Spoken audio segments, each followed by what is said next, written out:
Guillaume Parisot, bonjour. Bonjour. Vous êtes directeur innovation de Bouygues Immobilier. Alors, votre groupe vient d'inaugurer l'écoquartier du Fort d'Issy-les-Moulineaux. Est-ce que vous pouvez nous présenter cet écoquartier? Oui, effectivement, dimanche, c'est très frais puisque c'était dimanche dernier.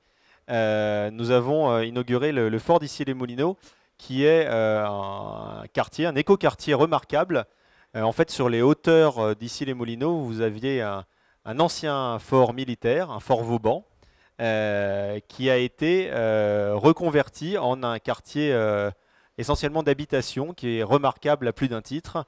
Donc évidemment un écoquartier, puisqu'on fait la part belle circulation douce, et puis dans les méthodes constructives, on est sur des bâtiments qui sont basse consommation, donc on a une ambition évidemment sur l'énergie, sur l'environnement, qui est tout à fait remarquable. Alors justement, pour l'habitant de cet écoquartier, qu'est-ce que ça change? Est-ce qu'on pourrait un petit peu noter comme ça les éléments de son cadre de vie qui sont, on va dire, performants sur un plan environnemental? Alors il a effectivement, il est dans un quartier déjà où, comme je le disais, la mobilité douce est facilitée.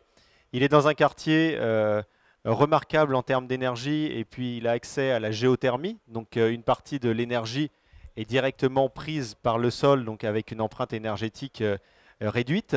Il a également une collecte pneumatique des déchets, donc en bas de chaque immeuble, vous avez un point de collecte, et toutes ces ordures sont ramenées en sortie de l'écoquartier, donc vous n'avez pas du tout de circulation, de ramassage de poubelles à l'intérieur du quartier.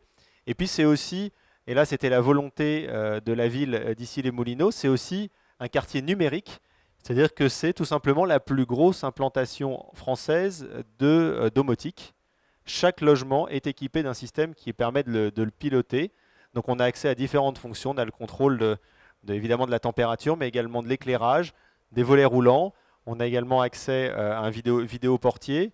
Et puis on peut également avoir accès à ces fonctions à distance, puisqu'on peut se connecter à son logement via son smartphone ou équivalent. D'accord, on voit les atouts de ce cadre de vie. À qui se destine cet écoquartier? Est-ce que c'est des locataires, des propriétaires? Est-ce qu'il y a une mixité d'habitants? Alors il y a une mixité effectivement d'habitants. Il y a une partie qui est en investisseurs, une partie en locataire. Il y a une partie sociale également.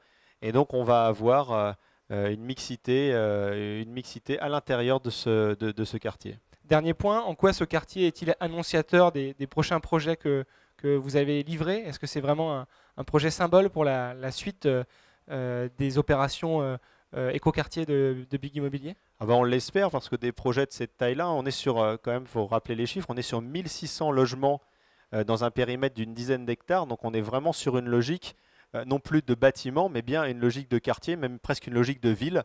Et donc avec des capacités à faire qui sont différentes. Typiquement, la géothermie à l'échelle d'un bâtiment, on n'aurait pas pu le faire. Par contre, ça prend tout son sens au niveau d'un quartier. Donc là, on voit tout l'intérêt d'avoir ce type de démarche. Parfait, Guillaume Parisot, merci. Merci à vous. Je rappelle que vous êtes directeur innovation de Bouygues Immobilier. Au revoir. Au revoir.